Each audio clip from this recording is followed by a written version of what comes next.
আমি আজকে বেগুন দিয়ে টমেটো দিয়ে ডিম রান্না করব, যেটা দেখাবো। এখন আমি তেল ঢেলে নিয়েছি কড়াইতে, আর আমি এখানে 3টা ডিম পোচ করে নিয়েছি।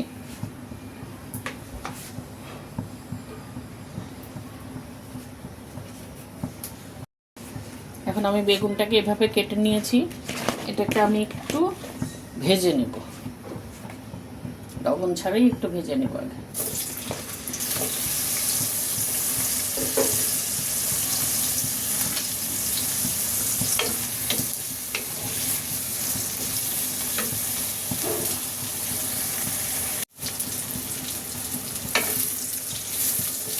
বেগুনটা ভাজা হয়ে গেছে, হালকা করেই ভেজে নিব আমি।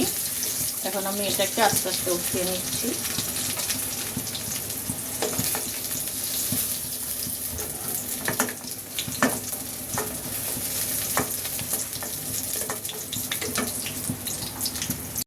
এখন আমি পেঁয়াজ দিয়ে দিচ্ছি।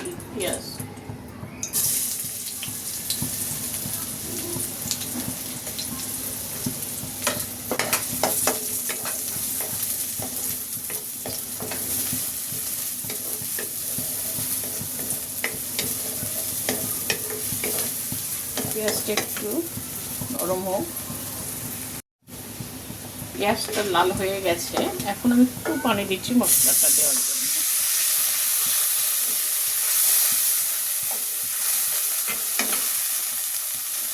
এখন আমি মশলাটা দিচ্ছি।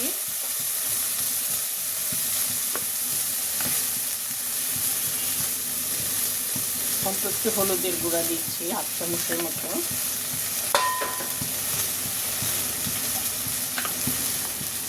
হাফ চামচের মধ্যে একটু মরিচের গুঁড়া দিচ্ছি। অল্প জিনিস, এই জন্য কম কম মশলার আমি দিচ্ছি। ধনের গুঁড়াও দিলাম 1/2 চামচ, জিরার গুঁড়াও দিলাম 1/2 চামচ।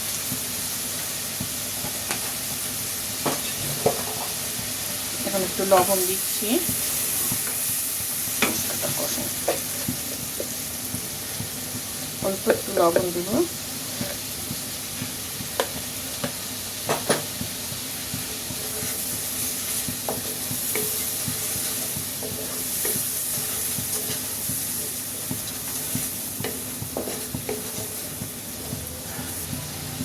এখন আমি এর মধ্যে একটু টমেটো কাটা দিয়ে দিব।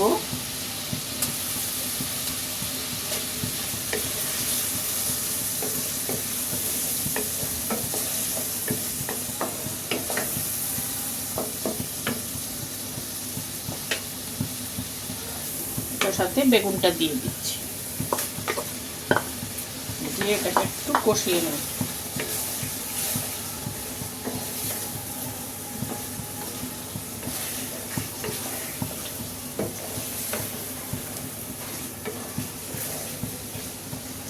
2 মিনিট আমি কষিয়ে নিচ্ছি।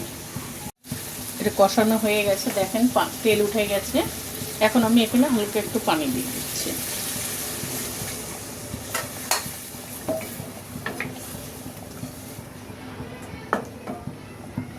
ডিমগুলি আমি এর মধ্যে দিয়ে দিচ্ছি, পোচ করা ডিমটা।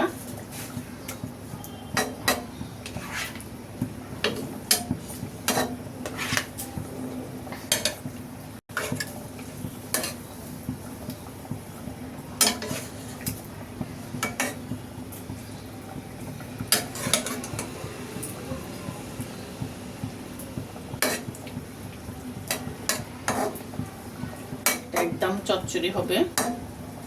আমি এটাকে ঢাকা দিচ্ছি, ঢাকা দিয়ে এটাকে একদম পানি টানিয়ে নেব, চচ্চড়ি করে তুলব।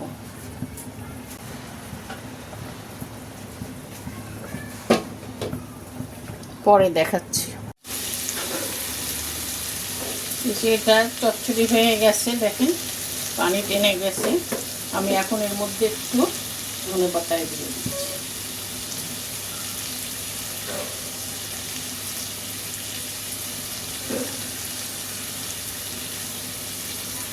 দিয়ে এটা একটু ঢাকা দিচ্ছি। চুলাটা আস্তে করে দিই। আমার এটা কমপ্লিট হয়ে গেছে। আপনারা এভাবে রান্না করে খাবেন, খেয়ে দেখবেন। পছন্দ হলে লাইক দিবেন, শেয়ার করবেন। আল্লাহ হাফেজ।